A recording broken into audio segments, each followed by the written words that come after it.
आदरणीय हमारे गुंडलधन प्रांत के कर्मठ प्रशासक फादर लिनुस पिंगल इक्का और उनकी गुंडलधन प्रांत के जो पुरोहितों की फौज है, उस फौज के कर्मठ हमारे आठों डीनगण, जिन्हें एसडीओ कहा गया, सभी प्यारे मेरे आदरणीय फादर डीनगण, हमारे पूर्व भिका जनरल सह कल के विषय के वक्ता और कैथोलिक सभा महिला संघ युवा संघ के आत्मिक सलाहकार फादर सिप्रियन कुल्लू, हमारे सभी 39 पल्लियों के हमारे पल्ली पुरोहितगण, लगभग जैसे मैंने सुबह में कहा था सब कोई हैं, कुछ लोग शायद नहीं भी हैं।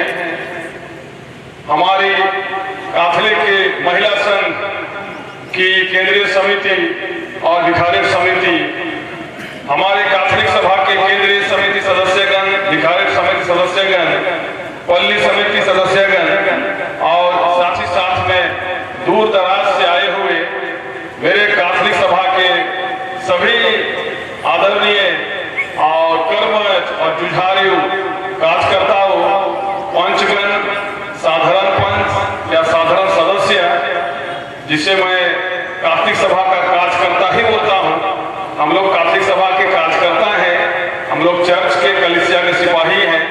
मेरे कैथोलिक सभा के कार्यकर्ता बाबाओं, भाइयों, बेटों और यहाँ स्थानीय कलीसिया से आए हुए इस भिखारी के जो भी हमारे विश्वासीगण हैं, माँ लोग, बेटा लोग और बेटी लोग भी, आप सबों को इस वक्तव्य को शुरू करने के पहले मेरी ओर से जय यीशु।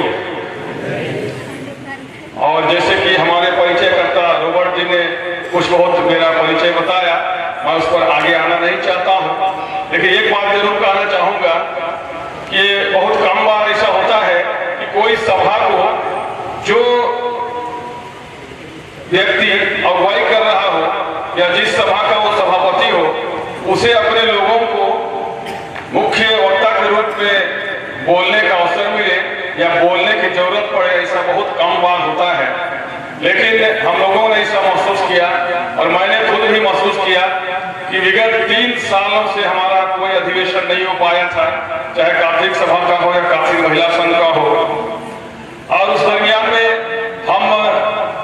हम लोग अपनी समिति के साथ में जब गाँव की ओर, पल्लियों की ओर जाते थे और उस समय हम लोगों ने जो कुछ देखा, समझा, अनुभव किया, उसको देख करके कुछ कहने की जरूरत पड़ती है। और मैं यहाँ पर जो भी बोलूंगा वह मेरा भाषण नहीं होगा, सिर्फ मैं आप लोगों का उत्साहवर्धन करूंगा।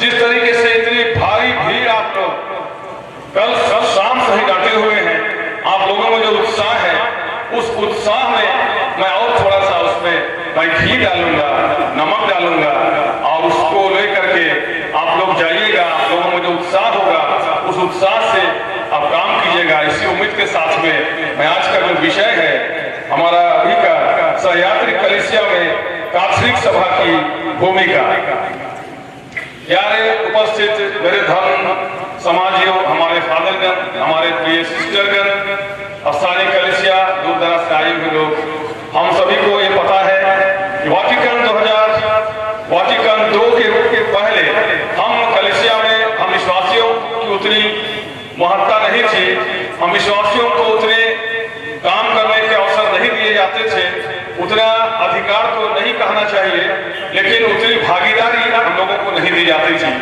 लेकिन 1962 से 65 तक का जो हमारा द्वितीय वाटिकन महासभा हुआ, जिसका नेतृत्व संपिता जॉन 23वें ने किया था, उसके बाद में एक जो है कलीसिया में आमूल चूल परिवर्तन हुआ। और उस परिवर्तन के कारण ही हम लोग यह देखते हैं कि विश्वासियों की भागीदारी, विश्वासियों का उठना बैठना, करना धरना, गीत गोविंद के रूप में, पाठ पढ़ने के रूप में, निवेदन पढ़ने के रूप में, ये अन्य सारी चीजों में एक तरीके से हम लोगों को सामने आने का मौका मिला।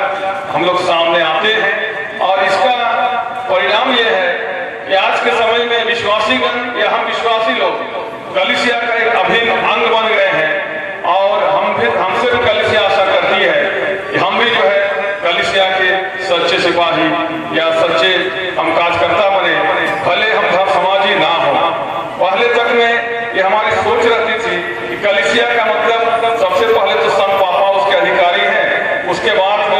नीचे जितने भी फादरगण सिस्टरगण हैं और बिशपगण हैं वही लोग कलीसिया के लोग हैं, ऐसा सोचा करते थे।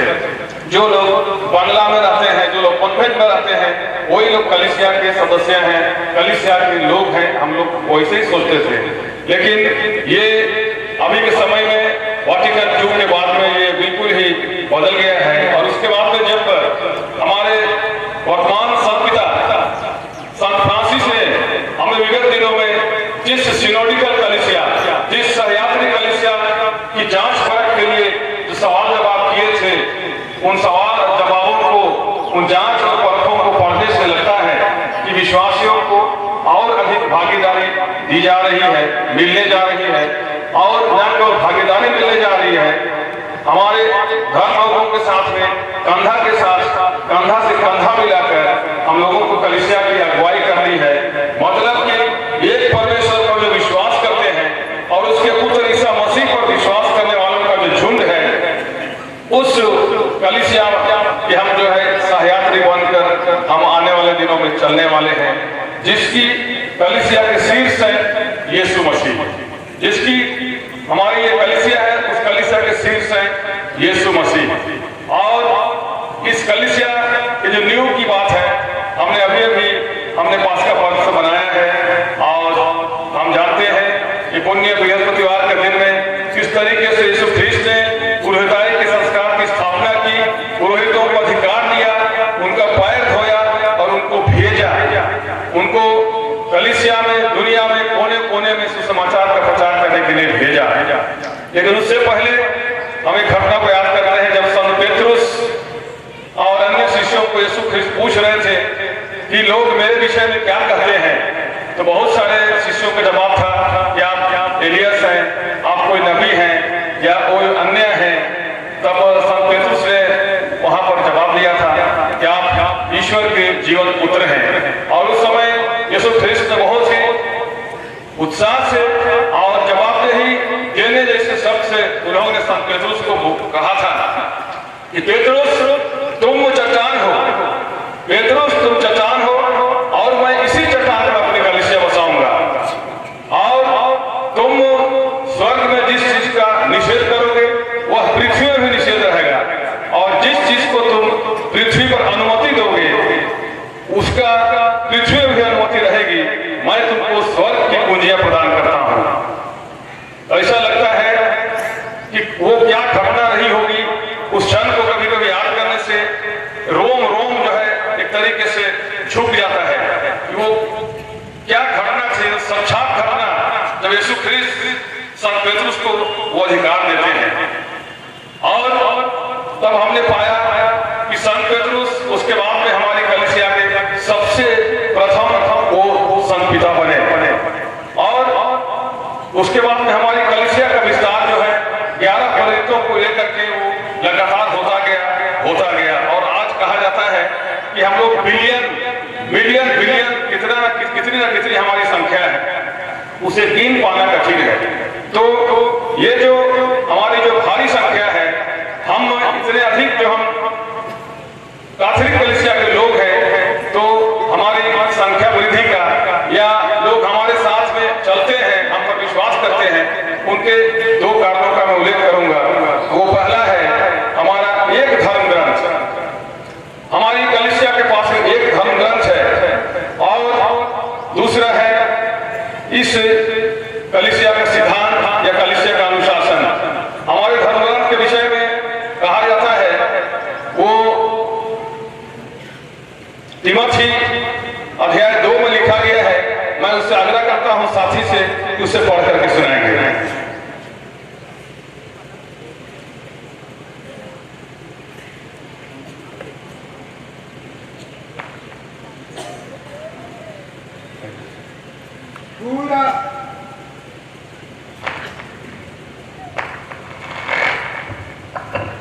पूरा धर्म ग्रंथ ईश्वर की कृपा से लिखा गया है।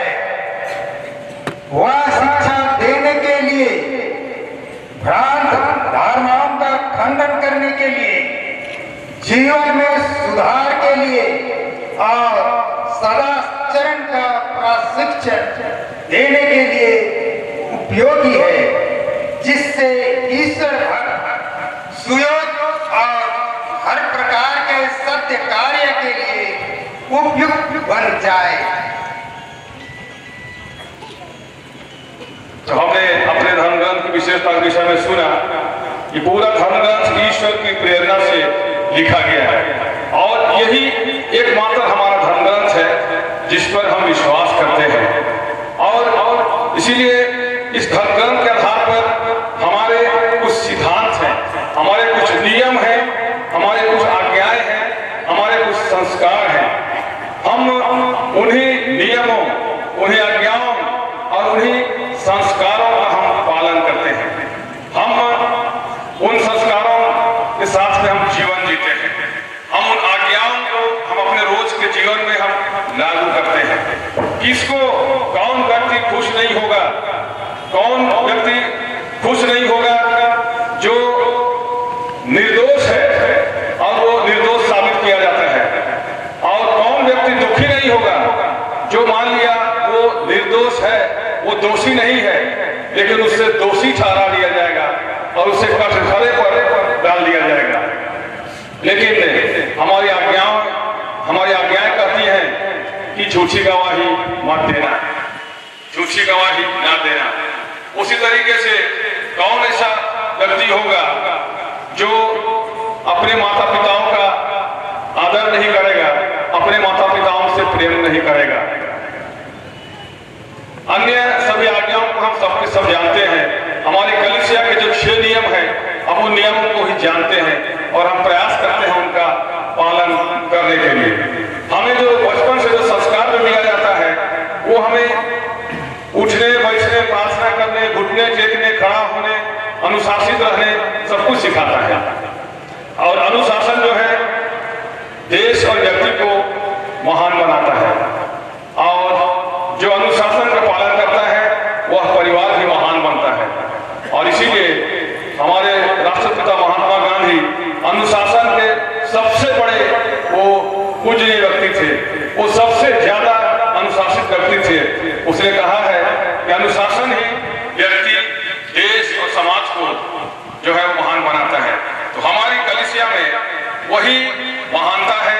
इस कारण हमारे साथ में लोग जो है जुड़ते चले जाते हैं और मुझे पूरा विश्वास है कि हमारे लोग जुड़ते चले जाएंगे, क्योंकि हमारा जो धर्म ग्रंथ है वह शब्द मात्र नहीं है, वह सिर्फ अक्षरों का खेल नहीं है, वह वाक्यों का खेल नहीं है। जैसे कि विधि विवरण ग्रंथ में अध्याय 32 में बताया गया है कि ये तुम्हारे लिए कोई निरे शब्द मात्र नहीं है, बल्कि इन पर ही तुम्हारा जीवन जो है वो निर्भर करता है। इसीलिए हम पाते हैं कि बाइबल में क्या चीज नहीं है, सब चीज का समाधान है। दुख का, सुख का, समस्याओं का, खुशी का, पर्व का, त्योहार का, पूजा का, पाठ का, पढ़ाई का, लिखाई का, ज्ञान का, शादी का, विवाह का, सब चीज का ज्ञान है। इतना तक कि चौरी कैसे मिसना है, धान कैसे ओसाना है, धान कैसे बोना है, खेती बाड़ी कैसे करनी है, ये तमाम तरीके की बातें जो है बाइबल में जो है पाई जाती है। और इस तरीके की सभी बातें दूसरे अन्य ग्रंथों में, अन्य किताबों में नहीं पाया जाता है। और यही कारण है कि लोगों को कितना भी आप मना कीजिएगा, कितना भी रोकिएगा, धीरे धीरे लोग हमसे जुड़ते जाएंगे और जुड़ते ही जाएंगे। हमारे बहुत सारे ऐसे विरोधी लोग हैं जो लोग कहते हैं, हमने सुना है, पढ़ा भी है, यही हमारे अगर झारखंड क्षेत्र में देखते हैं तो लोग अखबारों के माध्यम से पता चलता है कि आज से 25 साल पहले तो दूर दूर में गिरजाघर था, लेकिन आज तो एकदम नजदीक में गिरजाघर बन जा रहा है, गोरटो बन जा रहा है। तो वो लोग सोचते हैं कि ये जो है ये कलीसिया वाले लोग, ये कैथोलिक कलीसिया वाले लोग क्या देते हैं हमको, धन देते हैं, पैसा देते हैं, कपड़ा देते हैं, क्या करते हैं आखिर, ये चंगाई करते हैं। हमारे पास में उनका जवाब जरूर है, हम जवाब जरूर नहीं देते हैं, लेकिन एक बात है कि हमारे ऊपर में आप जितनी तुम्हारी नजर लगेगी हम उतने ही मजबूत होते चले जाएंगे। चाहे आप हमारे ऊपर में बुरी नजर से देखिए,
लाइन भी कटी थी माइक का, तो इस समय एक सूचना है कि हमारे स्वास्थ्य विभाग वाली नर्स दीदीगण वाहनगण आई हुई है और हमारे वॉलंटियर लोग उनको उधर कहीं जगह दिए हुए हैं। अगर किसी को भी स्वास्थ्य संबंधी अगर कोई दवाई तैयारी की दरकार पड़े तो आप लोग उधर जा सकते हैं। हाँ, तो मैं बता रहा था हमारे विस्तार के विषय में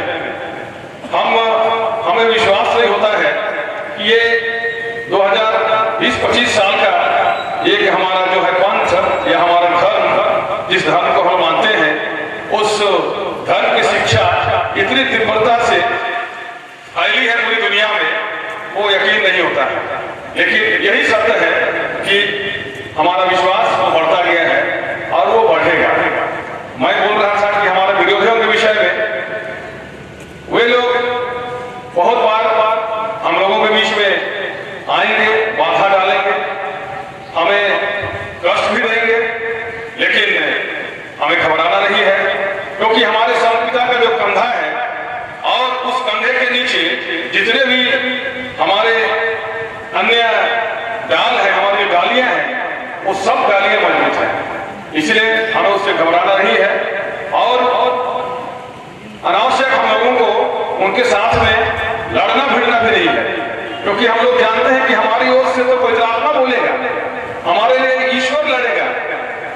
हम लोग लाल समुद्र पार होने वाली घटना को जानते हैं।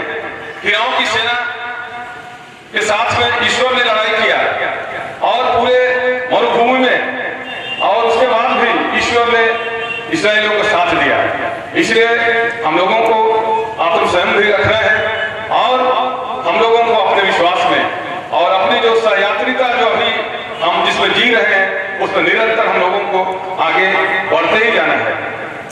यहाँ पर एक दूसरी बात का उल्लेख करना चाहूंगा कि जिस कलीसिया के शीर्ष मसीह हैं और उस मसीही कलीसिया की जहां से नींव पड़ी संत पेतरुस रूपी उस चट्टान से जो स्रोत बह करके पूरी दुनिया में फैला हुआ है, तो वहां पर बहुत सारे झूठे नबी और प्रचारक आपके पास में आएंगे और जाएंगे, आपको बहलाएंगे, फुसलाएंगे, आपको बपतिस्मा भी देने का प्रयास करेंगे, जैसे मुझे प्रयास किया गया था जब मैं बिहार में रहता था। उस समय एक दूसरे मिशन वाले लोग ऐसे ही काम करने के दरमियान में मसीही मैत्री संघ जैसी संस्था सब थी, तो उनसे काम करते करते उनका आना जाना हुआ।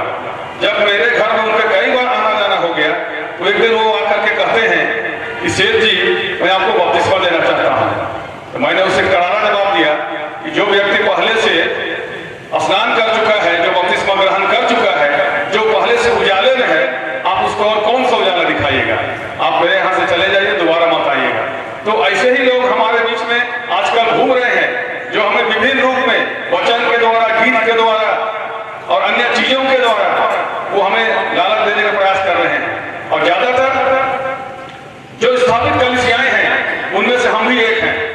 हमारे पास ही लोग ज्यादा आते हैं, हमारे लोगों को ही ये लोग फंसाना चाहते हैं। इसका मतलब कि और हमारे कई लोग फंस भी जाते हैं, कई लोग विचलित हो जाते हैं और कहते हैं कि क्या करें, अरे बहुत जोर कर रहे हैं, वो कलीसिया का बपतिस्मा ले कि क्या करें। तो कभी कभी मैं लोगों को समझाता हूँ कि एक बपतिस्मा है, एक यीशु ख्रिस्त, एक बपतिस्मा, एक पुनरुत्थान, तो फिर 50 का बपतिस्मा लीजिएगा। तो ऐसे ही लोग हमारे समक्ष में कुछ लोग आएंगे, आते हैं। उन लोगों को मैं इतना ही कहना चाहूंगा कि आपका उद्गम कहां से है, लेकिन हम लोग जानते हैं कि हमारी जो उत्पत्ति है वो यीशु ख्रिस्त से है, यीशु मसीह से है और संत पेतरुस रूपी जो चट्टान है वहां से है। इसलिए हमारे चट्टान पर कोई कितनों पत्थर मारे, कोई कितनों लकड़ी मारे, बम बारूद फूटे, हमारी कलीसिया जो है, हमारी कैथोलिक कलीसिया, वो नहीं हिलेगी, नहीं डुलेगी। हम आप सबों को इस बात के लिए उत्साहित करते हैं कि हम अपनी कलीसिया रूपी चट्टान, कलीसिया रूपी जो एकता है, उस एकता में हम बने रहें, विश्वास में हम बने रहें। और अगर हम विश्वास और एकता में बने रहेंगे तो हमारे संत पिता की जो जवाबदेहियां हैं, वो जो हमसे आशा करते हैं, हम उनकी आशाओं पर हम लोग खरा उतर सकेंगे, उनके साथ में हम काम कर सकेंगे और उनके साथ में काम करने वाले उनके हमारे जो भी धर्म समाज के फादरगण हैं, सिस्टरगण हैं, उन धर्म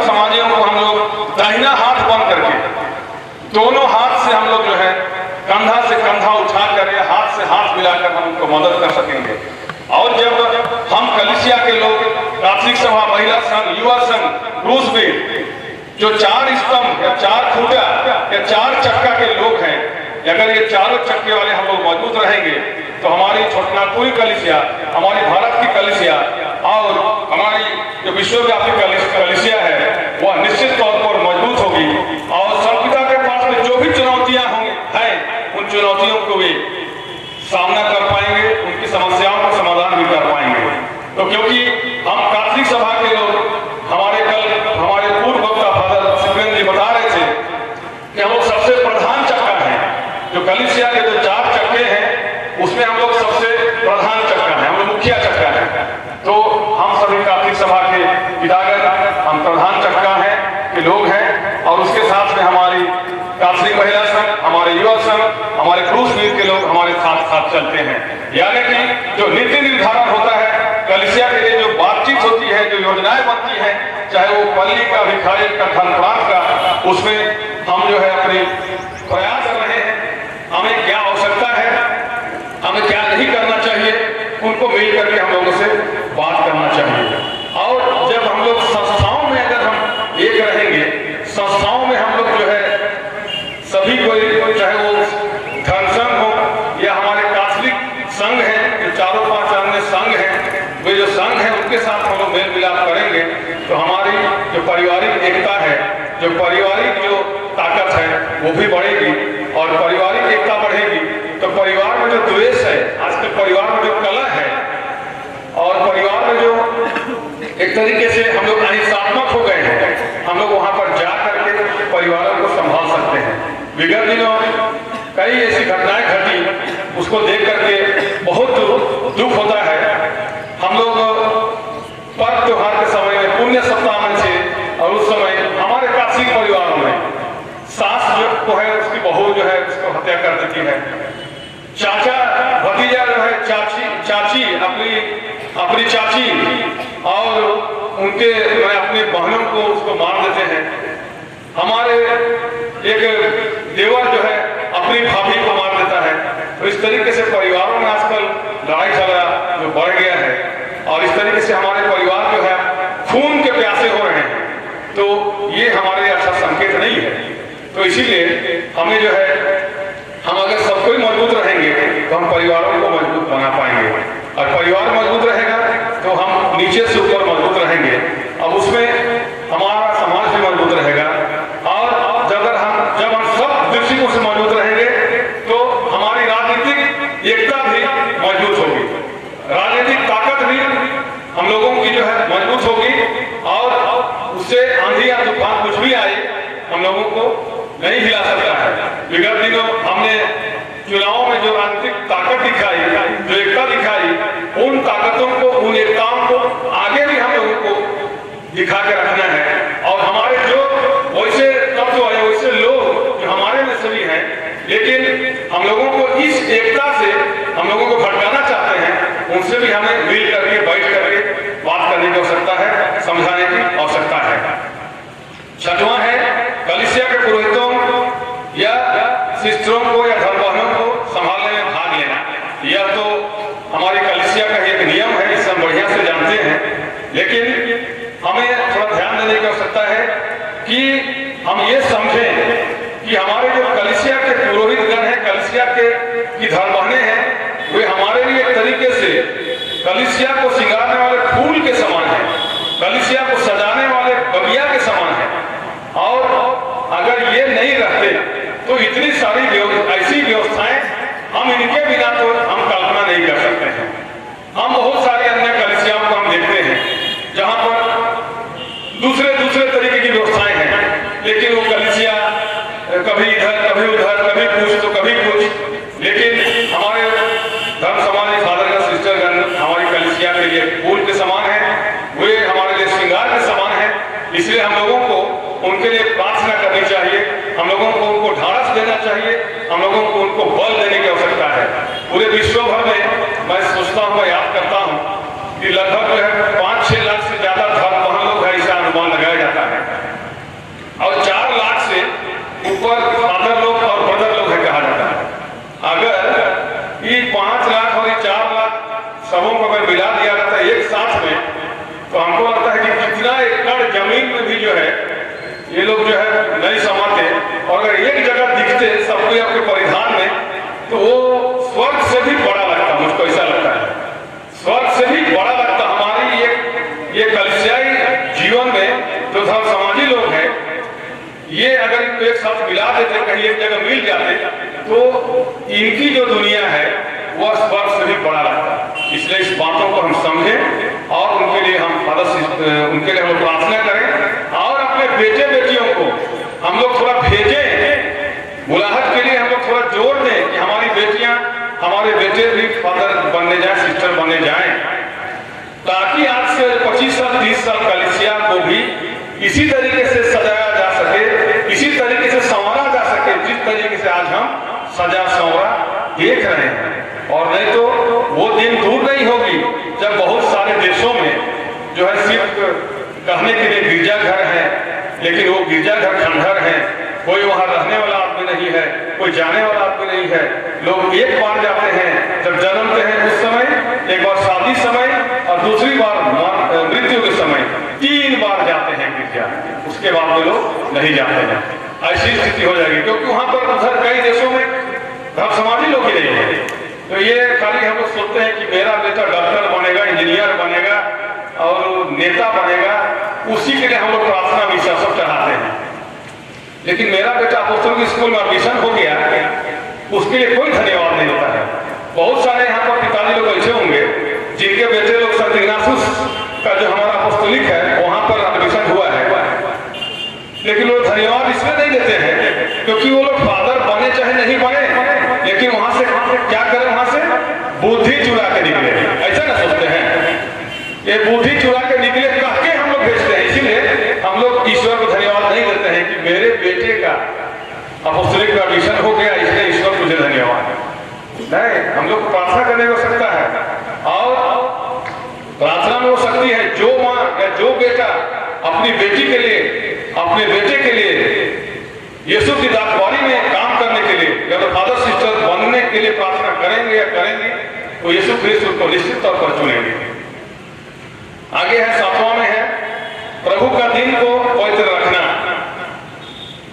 प्रभु का दिन को पवित्र रखना, ये हमारे 10 नियम में से एक नियम है, और इसके विषय में हम साफ साफ जानते हैं कि प्रभु के दिन का हमारे जीवन में क्या महत्व है। और इसके विषय में हमारे पुराने नबियों ने भी, चाहे वो नबी एजेकियल हो, नबी मलाकी हो, विश्राम दिवस के विषय में पुराने संहिता में, मूसा की संहिता में भी लिखा हुआ है। बाद में जब नई कलीसिया, जब हमारे ईसा मसीह आए और हम नए व्यवस्थान से जब हम रूबरू हुए, तो उसमें भी है जिसमें यीशु ख्रीस्त कहते हैं विश्राम दिवस का स्वामी मैं ही हूँ, कोई आप नहीं है, कोई जमींदार नहीं है विश्राम दिवस का मालिक, या कोई अगुआ नहीं है, या कोई बड़ा आदमी नहीं है। विश्राम दिवस का स्वामी मैं ही हूँ, इसलिए उस दिन को मेरे लिए सुरक्षित रखिए। आप उस समय आप अपने बैलों को पानी पिलाइए, बगान पटाइए, कुछ भी कीजिए, लेकिन उस दिन का पहला काम है कि हम जो हमारे यीशु मसीह जो कलीसिया के शीर्ष हैं, उसके दिन को वो जो स्वामी है हम उसके नाम पर हम कुछ करें। कुछ क्या करें, यानी कि सर्वप्रथम हम गिरजा जाएं, सर्वप्रथम हम मिस्सा सुने और उसके बाद ही कुछ करें। आजकल तो हम लोग क्या करते हैं ना, ये एतवार को तो हमको खरीद लिए लगता है। अब तो हम लोग को लगता है कि एतवार के बदले में कोई दूसरा दिन तो प्रभु का दिन रखना पड़ेगा, वैसा मुझको लग रहा है, क्योंकि हम लोग एतवार का महत्व को नहीं समझ रहे हैं। और बहुत सारे लोग तो समझौता कर लिए इस बात पर कि हम गिरजा जाएं चाहे नहीं जाएं, मिस्सा सुने चाहे नहीं सुने, कोई मतलब नहीं है, हमको कोई फर्क ही नहीं पड़ता है।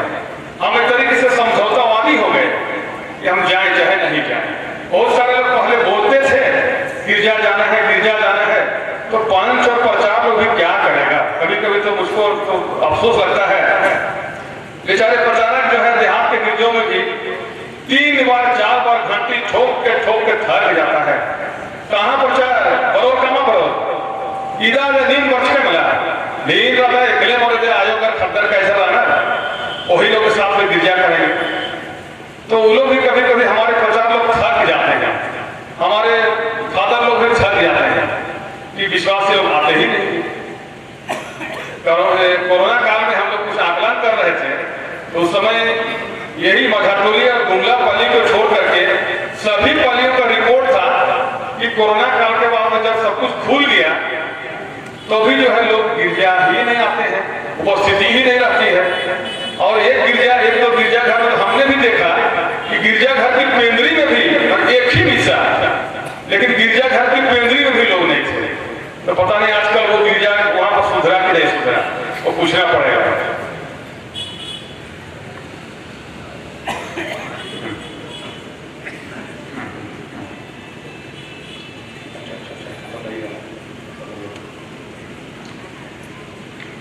हमारे बीच में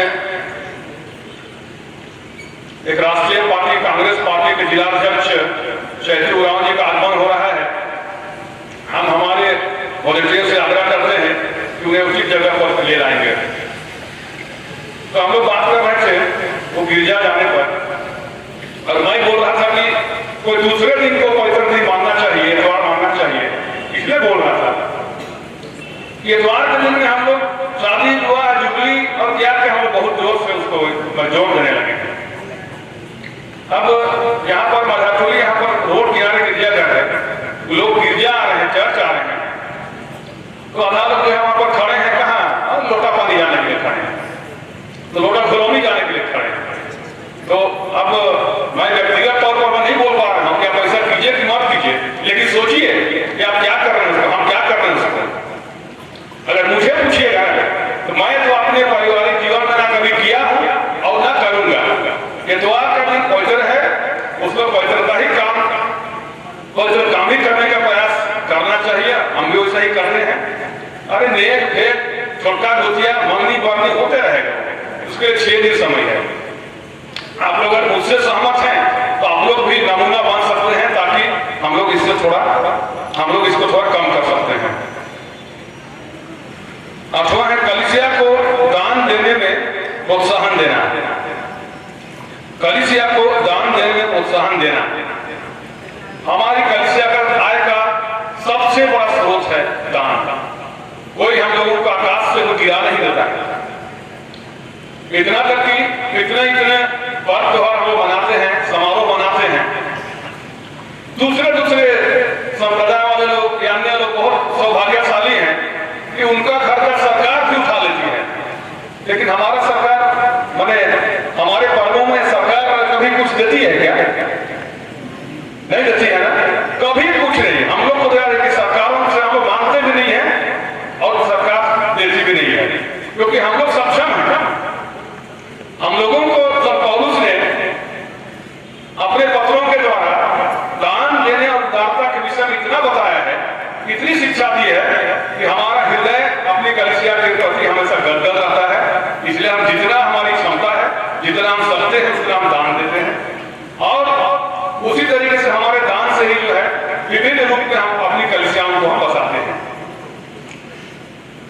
हमारी जो सारी कलीसियाएं हैं, उन कलीसियाओं को पूर्व के दिनों में हमारे यूरोप के देश या अमेरिका के देश या अन्य देश अगर मदद नहीं करते, आज भी हम लोग जस के तस रहता कोई खपड़ा का घर रहता, या छोटा सा 4 कोठरी रहता, कोई 4 कोठरी में या छोटा सा प्रांगण में हम लोग कहाँ पर बैठते। तो हम लोग उनके प्रति आभार प्रकट करते हैं कि उन्होंने हमें दिया, हम भी देते हैं दूसरी जो छोटी कलीसियाएं हैं उनको मदद करने के लिए, और साथ साथ में अपनी पल्ली रूपी जो कलीसिया है उसको भी हम लोगों को मदद करने के लिए हम लोग देते हैं। ये देने में कई बार तो आनाकानी करते हैं। और हमारे फादर को तो गुमला पल्ली की मैं बात बता रहा हूँ, हमारे फादर को चंदा फादर बोल दिया। अरे फादर तो सब समय चंदा करना बोलते हैं करके, तो हमने लोगों को समझाया, हम लोगों ने कि ऐसी बात नहीं है, ऐसा नहीं बोलना चाहिए। हम ये जाने कि जो जितना ज्यादा बोता है वह उतना ही अधिक काटता है, जो कम बोता है वह कम काटता है। ये गूढ़ बात है, ये गूढ़ रहस्य की बात है धर्मग्रंथ की, और ये ईश्वर की प्रेरणा से ये बातें हमें बताई गई है। हम जितना देंगे उतना ही हम पाएंगे। देने वाले जो बीज देते हैं, जो खाना देते हैं, वो हमें सब कुछ हमें देंगे। इसलिए कलीसिया को दान देने पर हमें आनाकानी नहीं करना चाहिए, ना ही कुड़कुड़ाना चाहिए काइन के समान। काइन जो है कुड़कुड़ा करके दान दिया है, हमें दान देने में हाबिल के समान बनना चाहिए और हमें खुशी खुशी कलीसिया को दान देने में हमें लोगों को प्रोत्साहित करनी चाहिए और जो लोग इसमें आनाकानी करते हैं उनको हमें समझाना चाहिए। नवा है विवाह संबंध को अंत तक निभाना। विवाह संबंध को अंत तक निभाना। पवित्र रेंजर धर्म से जोड़ेज का कल हम लोग विवाह का जो सांस्कृतिक कार्यक्रम देख रहे थे, विवाह का लोटा पानी का, और सब में हम लोगों ने देखा कि कितनी पवित्रता है और उस पवित्रता को भव्य रूप से प्रस्तुत किया गया। तो हमारी विवाह जो सबसे पवित्र संस्कार है, जो नर और नारी को ईश्वर जोड़ता है और जोड़ कर वो अपनी सृष्टि को संचालित करता है। तो आजकल हम लोग देख रहे हैं कि उस विवाह संस्कार को भी, उस विवाह को भी हम लोग ठुकराने लगे हैं, उस विवाह को हम लोग मानने नहीं लगे हैं। शादी हुई कि नहीं हुई, 2 महीना हुआ कि नहीं हुआ, अगर मान लिया पत्नी से या पति से कोई गलती हो गई, कोई चूक हो गई, तो ये बहुत आश्चर्य लगता है। ये समाज में, कलीसिया में कहां से आ रही है कि उसके संबंधी लोग भी जिन्होंने शादी करवाया, जिन्होंने उसकी शादी में नाचा डेगा, जो गवाह बने, वो लोग बोलते हैं अरे फली छोड़ दे, अरे वो तो बेच ना के थोड़ा छोड़ दे, ठीक बात 10 अम्बाची भैया। तो फिर लड़का को भी अरे वो लड़की ही ठीक नहीं होगी, इसलिए उसको छोड़ दीजिए। तो ये जो छोड़वाने की जो परंपरा जो आ रही है ना, ये हमारी कलीसिया को आगे कहां तक ले जाएगी, हमको सोचना है।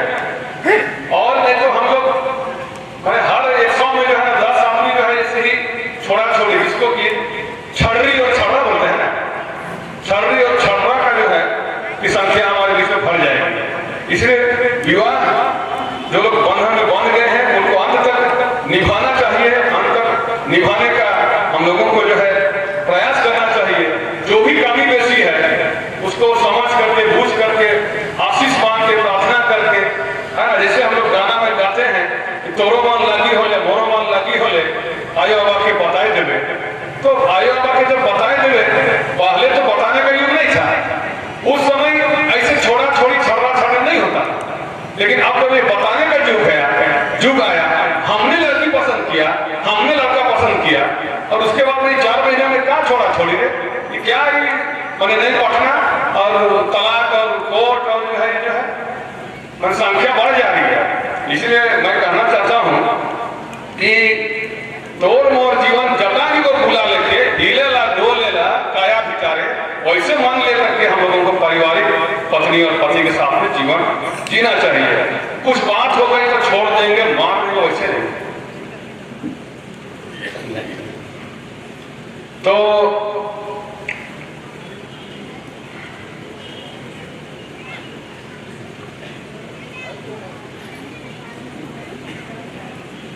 आगे है परिवार में पत्नी एवं बाल बच्चों का आदर करना। परिवार में पत्नी एवं बाल बच्चों का आदर करना ये विवाह सही है। इसलिए हम पिता लोग हम प्रयास करें, हम लोगों को भी बताया गया है कि पतियों अपनी पत्नी को अपने समान प्यार करो, इसलिए हम भी प्यार करें।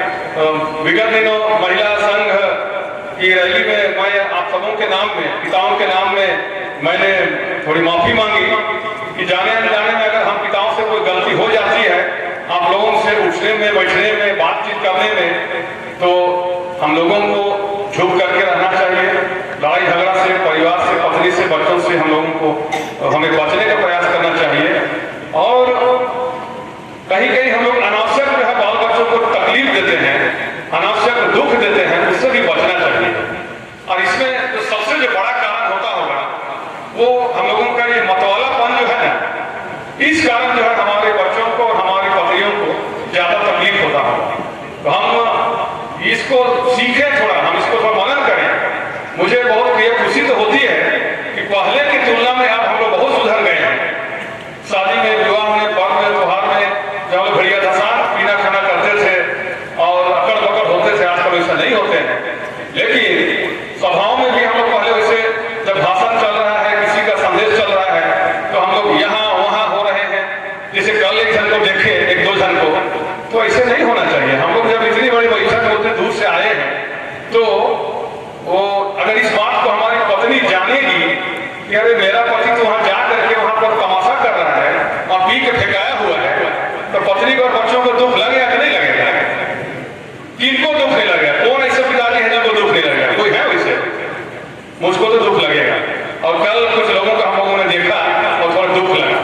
ऐसा नहीं होना चाहिए। कैथोलिक सभा को जो हमारे शीर्ष नेतृत्व है उनके सलाह और दिशा निर्देशों का पालन करना चाहिए। कैथोलिक सभा में हमारी इकाई जो है वो कलीसिया की इकाई के समान ही है, परिवार से ऊपर बढ़ता है वैसे ही। तो गांव इकाई जो है हमारी सबसे मजबूत इकाई है जो आगे धर्मप्रांत तक जाती है। और धर्मप्रांत में तो धर्मप्रांत केंद्रीय समिति में मोटा मोटी 7 से 8-10 जन रहते हैं, उसके नीचे भिखारी वाले लोग हैं। तो हम लोगों को तीनों जो हम लोग समिति के लोग हैं, पल्ली, भिखारी और धर्मप्रांत, सब लोगों को एक दूसरे की बातों को सुनना है, एक दूसरे की बातों को, एक दूसरे की आज्ञाओं को नहीं, योजनाओं का सम्मान करना है और उसमें साथ भी हम लोगों को देना है। जैसे मान लिया अभी इतना बड़ा ये सम्मेलन हो रहा है, अगर मामला भिखारी अगर हमारी बातों को, हमारी सलाह को नहीं मानता तो हम लोग 5 जन इतना बड़ा आयोजन कर सकते क्या? नहीं सकते। तो इसी भावना से हम लोगों को काम करना है। 12वां है आदिवासी जीवन में आनंदित होना। आदिवासी जीवन में कौन ऐसा व्यक्ति होगा जिसको कि आदिवासी जीवन शैली से आनंद नहीं लगता होगा, रीझ नहीं लगता होगा, जिसके विषय में कहा गया है कि आदिवासियों का चलना फिरना और वो क्या बोलते हैं कि काम करना, सब जगह जो है संगीत छिपा हुआ है, सब जगह जो है वो वाद्य यंत्र छिपा हुआ है। तो ये हम लोगों का एक आनंद करने वाला जीवन है जिसमें बहुत सारी चीजें हैं। इसमें हम लोगों को आनंदित करती है तो बहुत सारी चीजें हैं उसमें। हमारी भाषा है ना, हमारी संस्कृति है। एक बड़ी भीड़ में हम लोग दूसरे लोगों को सुनते हैं। पंजाब में जाइए पंजाबी लोगों को, या अगर झारखंड में भी मिल जाएंगे, उड़ीसा में उड़ीसा के उड़िया लोग या बंगाली लोग जो है, सब कोई आपस में जब रहते हैं, यहाँ पर अगर 10 आदमी है तो 10 जो है अपनी भाषा में बात करेंगे क्योंकि उनको गर्व लगता है। वैसे ही हम लोग को भी अपनी भाषा से गर्व करना है और हम लोगों को उसको बचा के भी रखना है और उससे जो आनंद मिलता है, क्योंकि दूसरे लोग उस बात को नहीं जानते हैं हम जब क्या बोल रहे हैं, इसलिए हमको खुशी होती है। चलिए हम कोई भी गोपनीय बात को बोल लिए, कोई नहीं समझा, हमारी योजना को कोई नहीं जाना। हम कपड़ा खरीदने गए, बहुत ज्यादा दाम ले रहे हैं, लेंगे कि नहीं लेंगे ये हमारा निर्णय को दुकानदार तक नहीं जान पाया क्योंकि हमने अपनी भाषा में बात किया।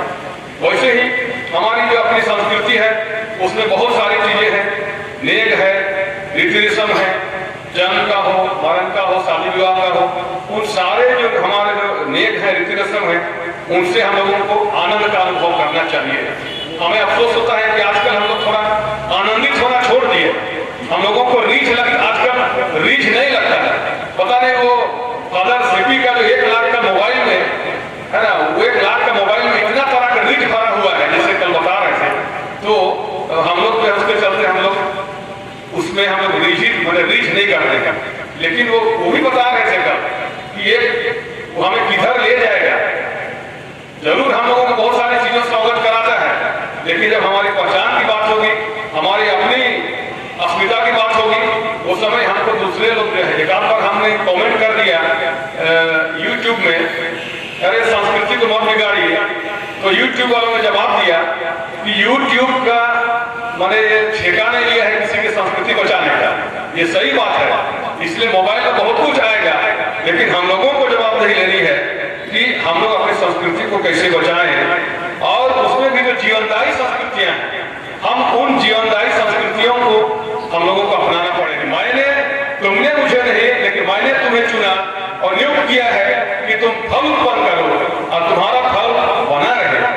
इस उदाहरण को लोग सिर्फ फादर लोग के लिए सोचते हैं, सिस्टर लोग के लिए सोचते हैं, ये गलत बात है, ये हमको भी सोचना है। हमारे भक्त जो है, हमारी भी जवाबदेही है कि हम भी कलीसिया में हम भी बीज रोपें और हम भी कलीसिया के लिए हम फल उत्पन्न करें। बहुत जगह हमारे सभापति लोगों को बलि पुरोहित का दाहिना हाथ कहा जाता है, सुनकर के बड़ी खुशी होती है, दाहिना हाथ। तो आप ये दाहिना हाथ वाले दोनों हाथ बने रहिए, है ना। कलीसिया को चलाने में, पल्ली को चलाने में आप बलि पुरोहितों का हाथ बने रहे। जिस जगह में भी है, मैं भी प्रयास करता हूं कि मैं भी अपने प्रशासक का कोई ना कोई हाथ नहीं तो उंगली तो बना रहे, जो भी कि कुछ मिले चाहे नहीं मिले, और मिलने की आशा भी नहीं करती है, लेकिन भी हम लोगों को अपने हाथ को, अपनी भुजाओं को कलीसिया के संचालन के लोगों को हमेशा फैलाना चाहिए, फैलाने की आवश्यकता है।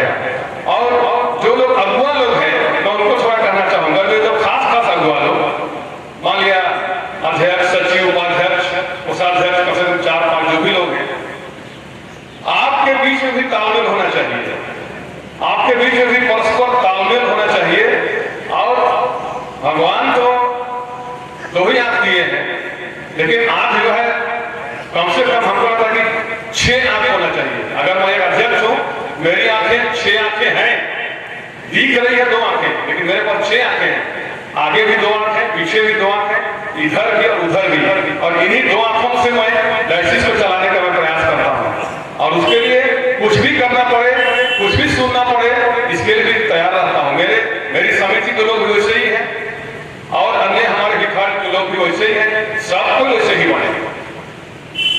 कभी कभी मुझे बहुत अफसोस होता है कि अरे मैं सचिवालय में नौकरी किया रहता, सचिवालय में थोड़ा सा के लिए कुछ लेन देन के चलते मैं नहीं जा पाया, तो लगता है कि अगर सचिवालय में रहता तो आज ये लंका फकीर तो नहीं रहता। आज मेरे पास में भवन होता, महल होता, गाड़ियां होती और बड़ा पैसा होता। रोज दिन सचिवालय में जो काम करने वाले लोग उस समय चारों पॉकेट में, यहाँ का पॉकेट, यहाँ का पॉकेट, यहाँ का पॉकेट, सब जगह जो है वो लोग पैसा लेके निकलता था। कैसा पैसा? घूस का कि अच्छा का?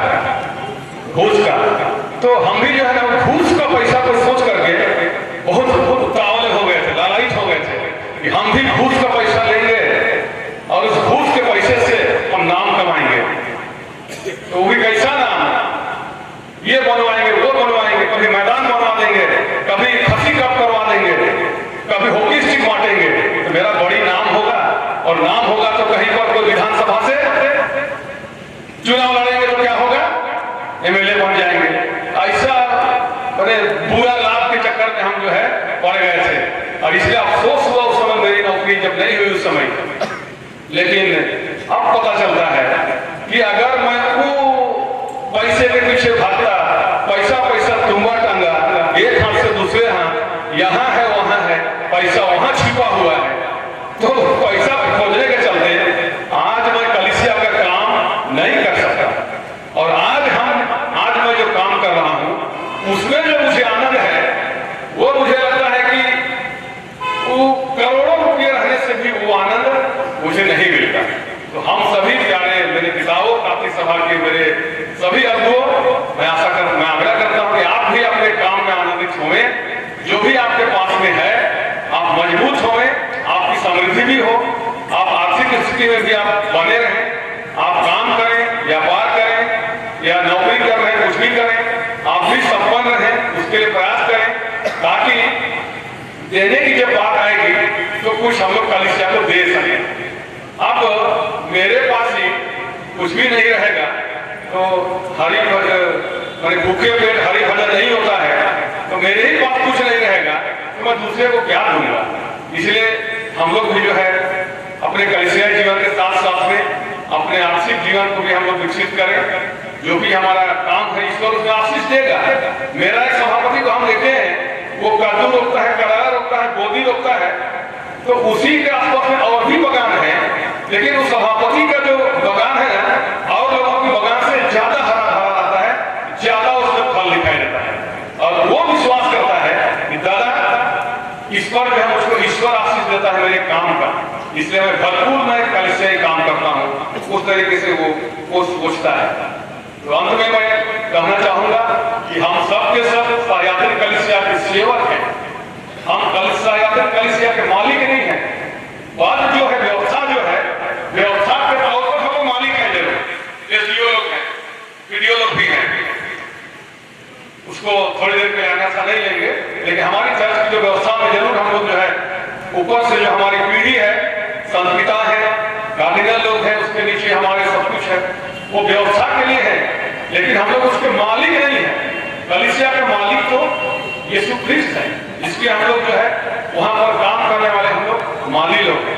इसलिए हम सेवा भाव से हम काम करें, जैसे कि यीशु ख्रिस्त ने स्वयं कहा है कि मैं सेवा कराने नहीं सेवा क्या करने, सेवा करने आया है। तो हम इन्हीं ओत-प्रोत, इन्हीं भावनाओं से हम ओत-प्रोत रहे। और कोई दिक्कत होती है, कोई कठिनाई होती है, बातें सुननी पड़ती है, पढ़ेंगे, सब कुछ होगा कलीसियाई जीवन में। आप सिर्फ जो है, जो बाइबल, जो हमारा धर्म ग्रंथ है जिसमें सब कुछ है, वही सब कुछ है, उस बाइबल का ध्यान करें। और कम से कम जो सिंपल या साधारण भाषा में जो संत पौलुस और उसके बाद की जो पत्रिकाएं, जो पत्र हैं, सुसमाचार और उसके बाद में, उनको हम लोग आसानी से समझ सकते हैं। सबके घर में पढ़े लिखे लोग हैं, और अगर पढ़े लिखे नहीं हैं तो बेटे लोग तो पढ़े लिखे लोग हैं, बेटियां लोग पढ़े लिखे लोग हैं। तो इसीलिए हम उनसे हम पढ़वाएं और हम लोग जो है बाइबल के द्वारा हम अपना शस्त्र धारण करें, बाइबल पर हम विश्वास करें, और इस तरीके से हम कलीसिया को चला पाएंगे। कलीसिया को चलाएंगे तो हमारे बाल बच्चे समृद्ध होंगे, हमारे बेटे बेटियां समृद्ध होंगे। आज कलीसिया में बेटे और बेटियों के बीच में जो असंतुलन हो गया है, वो जो असंतुलन को हम लोग जो है बांटने का काम करेंगे, और उससे जो है हमारी कलीसिया और अधिक खुशबूदार होगी, और हमारी कलीसिया से खुशबू फैलेगी। हमारी कलीसिया सदैव हरा भरा दिखेगा।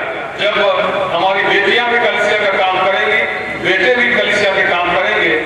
और अभी जो थोड़ा इधर उधर होने की स्थिति है कि हमारी बेटियां ज्यादा पढ़ लिख जाने के कारण अन्यत्र कहीं चली जा रही है, दूसरों के द्वारा लूटी जा रही है, या दूसरे उनको एक तरीके से ले जा रहे, हमसे छीन के ले जा रहे हैं। ऐसी भी हमारे बीच में अभी विडंबना आ रही है। लेकिन अगर हम अपने हरा भरा कलीसिया को हम मेहनत से हम सजाएंगे, संवारेंगे, और हम अपनी जवाबदेहियों को, जिन भूमिकाओं को मैंने बताया है, उन भूमिकाओं को हम समझते हुए करेंगे, तो निश्चित तौर पर आने वाले 5 सालों में, 10 सालों में हम ये जो असंतुलन है, हम उसको भी हम बांट पाएंगे। और उसको ग्रहण करने के लिए मेरे द्वारा कहने के क्रम में अगर किसी को मैंने अगर कुछ कह दिया हो, और किसी को अगर ठेस पहुंचने से बातें आई हो, मैं उसके लिए क्षमा चाहता हूँ।